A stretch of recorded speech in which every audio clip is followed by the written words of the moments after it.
eskenatokia prestatzen dugunak eta denak astea gara. Bueno, antzesleak bera gara, pixkat dena egiten dugu.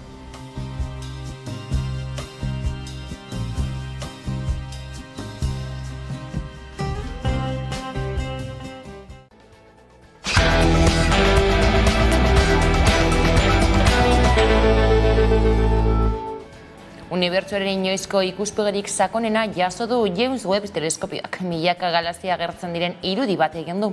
Teleskopioak azken 6 hilabeteotan hartutako irudi kosmikoen aurrerapen bat da.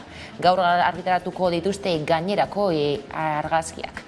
Unibertsoaren ikuspegirik sakonera erakusten duen argazki bat egin du James Webb teleskopioak eta ikerlanean parte hartu dutenen astronomoen eta NASAko langileen esanetan, orain artean lortutakoen artean, unibertsoaren argazkirik zaharrena eta garbiena da.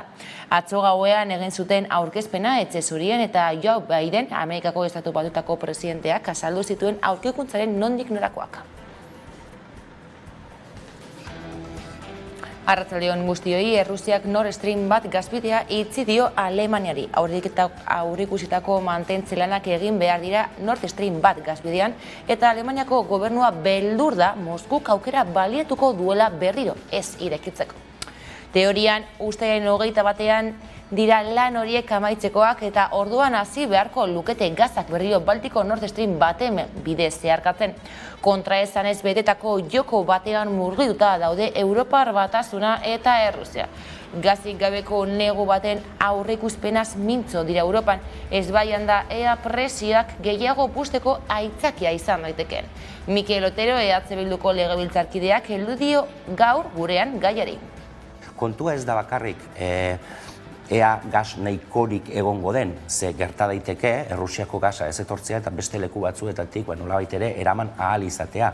Baina kontutan eduki behar da mundu mailan dagoeneko eskaintza eta eskaria dagoeneko tensionatuak daudela eta horrek ere mundu mailako presioen igoera bat ekartzen duela. Eta agian Europa prezio kontu bat izango da, hau da, datorren neguan gasa egongo da, baina oso garesti mantenduko da, baina gero ikusten ari garen moduan beste herrialde batzuk bai gelditu daitezkela erregairik gabe edo gasik gabe ikusten ari garen moduan, ezta? Bestaletik, Gasteizko Mercedes lantegiko zuzendaritza eta langile batzordea gaur bildu dira lan hitzarmena berritzeko negoziazioari berriro heltzeko. UGT Komisiones Obreras Ekintza eta PIM sindikatuek akordioa lortu dute zuzendaritzarekin.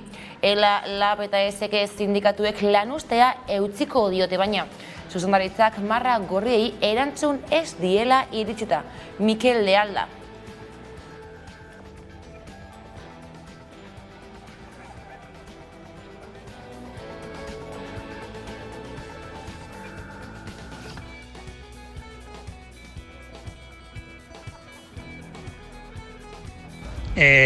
Azkenean akordio bat egon da, enpresa UGT Komisiones Ekintza eta PIMekin.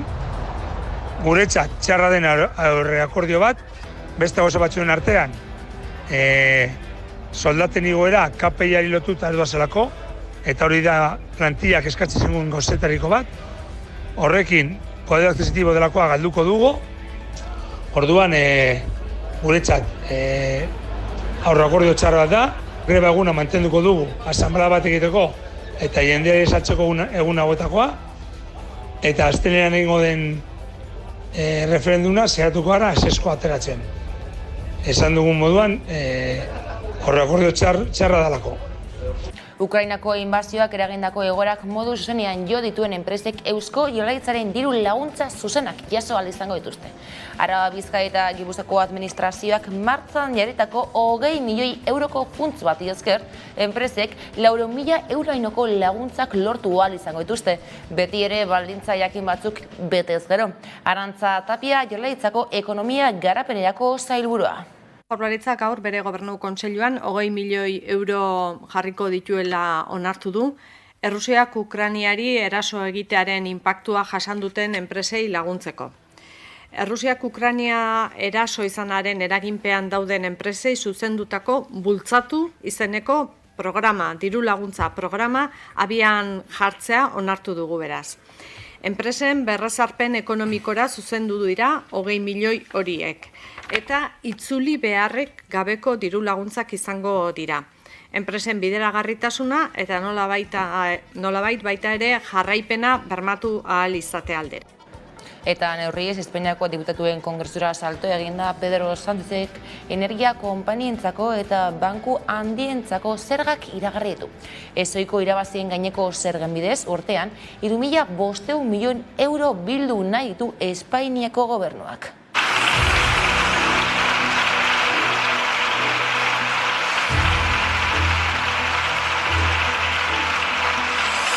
Las dificultades de la mayoría no pueden ser las alegrías de una minoría y por eso vamos a poner en marcha un impuesto sobre los beneficios extraordinarios de las grandes empresas energéticas que recaudará 2.000 millones de euros al año durante los próximos 2 años.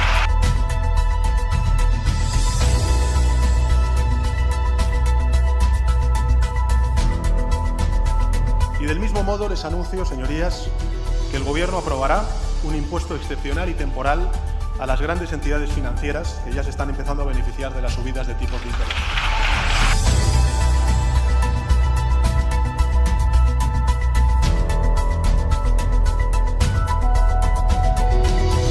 El Gobierno bonificará el 100% de todos los abonos de varios viajes para los trenes del servicio público de cercanías operados por Renfe. Serán gratuitos desde el 1 de septiembre al 31 de diciembre de este año.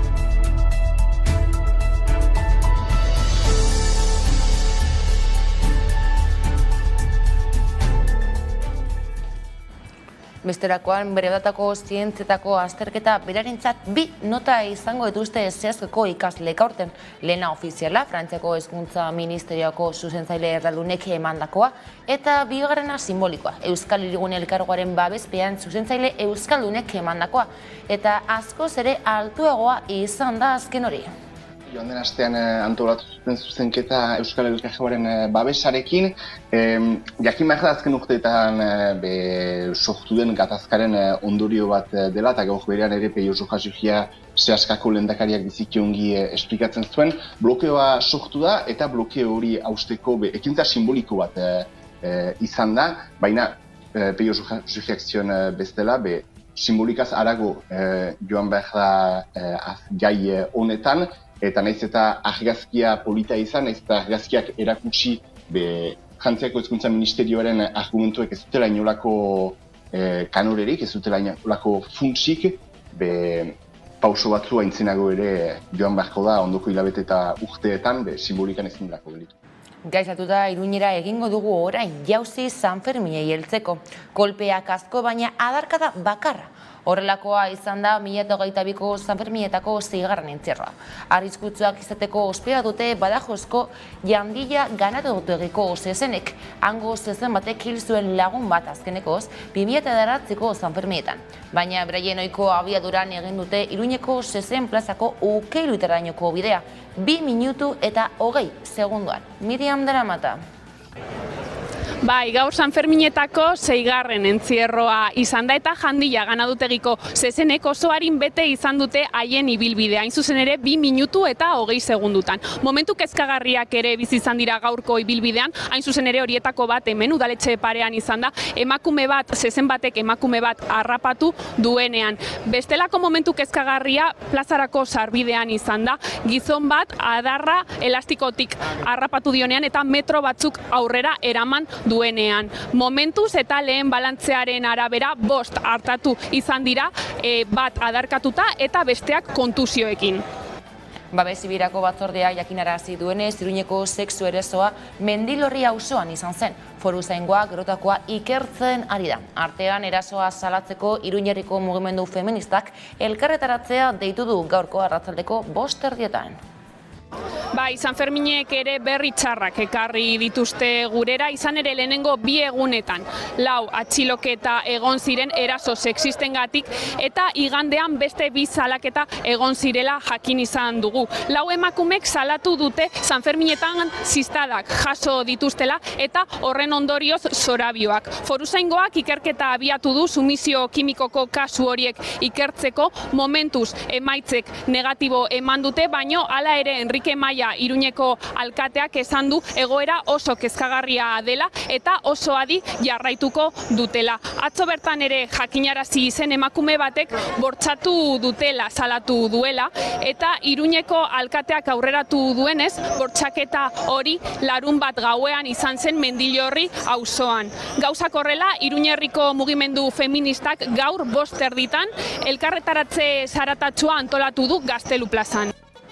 Ahotzak Twitter bidez zabaldu duen bideo baten arabera Sanferminen prozesioan sudurra hautzi zuen udaltzainak jo eta ondoren ukabilkada bat eman zion auzipetuak. Begira.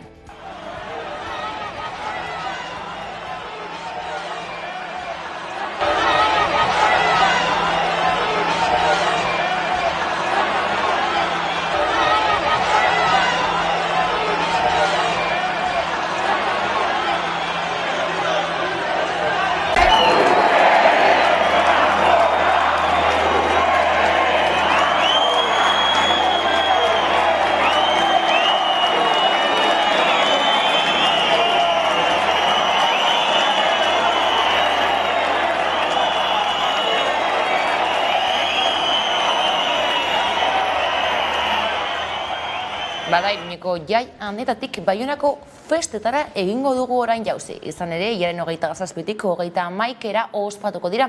Eta 80. urtebetetzea ospatuko dute aurten gainera.